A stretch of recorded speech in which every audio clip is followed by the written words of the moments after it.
Hello everyone, welcome to my channel. Please subscribe and keep watching more details. This Chicago Med cameo has us concerned about the future of these Fire characters. Look, we love crossover episodes. It's a blast to see characters we wouldn't usually see in the same building interact and work together to solve a case. But sometimes these crossovers spell out bad news for the fates of other characters. We suspect something like this might be going on with the upcoming Chicago Fire and Chicago Med crossover. Jocelyn Houdin, the actress who plays Lizzie Novak, confirmed that her character will be appearing in the Season 10 finale of Chicago Med.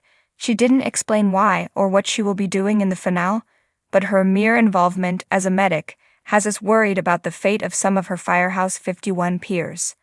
We know that Darren Ritter, Daniel Carey, and Sam Carver, Jake Lockett, are going to be written out of Chicago Fire before the start of next season, and we could be looking at a situation that results in one of their deaths.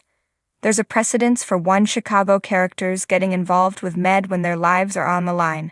We saw this play out with Trudy Platt. Amy Morton was shot in the line of duty during the One Chicago crossover in January and subsequently rushed to Gaffney Medical Center for surgery.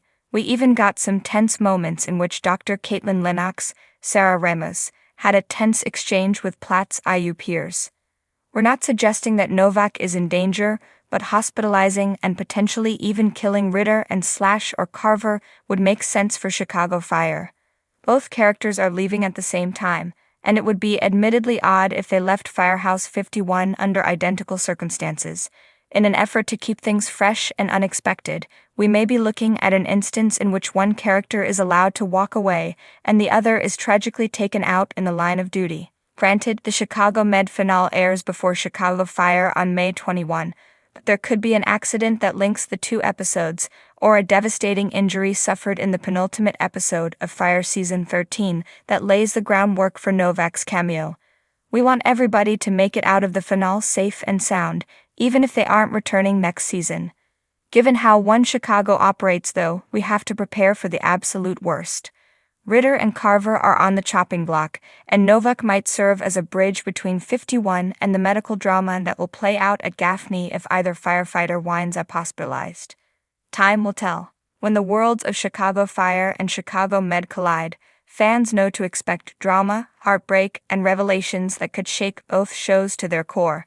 But a recent surprise cameo on Chicago Med has set off alarm bells louder than a firehouse siren, and left us deeply concerned for two beloved Chicago Fire characters.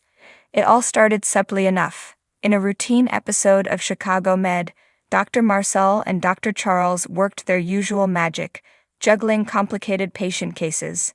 About midway through the hour, a stretcher rolled in, and on it was none other than Joe Cruz from Firehouse 51, accompanied closely by Ritter, his protege. Neither was suited up in their familiar turnout gear. Instead, they looked vulnerable, out of place, and frankly scared. Cruz clutched his side, blood seeping through a hastily wrapped bandage. Ritter's hands shook as he tried to explain the situation to Dr. Marcel. They had responded to a routine warehouse fire when an unexpected explosion sent debris flying. Ritter insisted he was fine, brushing off concern, but Cruz was another story. He had taken the brunt of the blast. Right away, the stakes felt different. Usually, when a Firehouse 51 character appears on Chicago Med, it's for a quick checkup, a minor injury, or a supportive visit. But this wasn't a cameo for fan service. This was serious. The worrying signs. It wasn't just Cruz's condition that had fans clutching their hearts. It was the tone of the scenes. Cruz, always the calm, dependable rock of 51, seemed uncharacteristically shaken. His jokes were half-hearted. His eyes flickered with real fear. Worse yet, when Dr. Marcel ordered a CT scan, his voice was grim. Not routine. Not precautionary. Grim. Meanwhile, Ritter, sweet, loyal, brave Ritter, looked like he was carrying the weight of the world on his shoulders.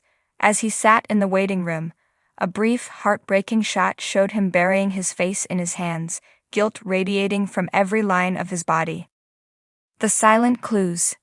Eagle-eyed fans picked up on several silent clues that suggest this cameo could have devastating ripple effects on Chicago Fire. No appearance from Severide, Bowden, or Stella. Normally, if one of their own was seriously hurt, the whole firehouse would be camped out in the ER waiting room. The fact that it was just Ritter? Chilling. Cryptic dialogue from Dr. Charles. At one point, Dr. Charles approached Ritter and gently said, "Sometimes, when tragedy strikes, we carry more than our share of blame. But healing isn't just physical." Why such heavy words unless something life-altering is coming? The ominous preview for next week. In a blink and you miss it flash during the promo for the next Chicago Fire episode. Cruz is shown lying unconscious, intubated in the ICU. Ritter is outside the glass, sobbing. What could it mean? The question on every fan's mind. Are we about to lose Joe Cruz?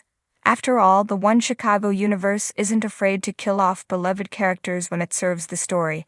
Rip Otis still stings years later. Joe Cruz has been a staple of Chicago Fire since Season 1. He's matured from a cocky young firefighter into a family man, a mentor, and one of the emotional anchors of Firehouse 51.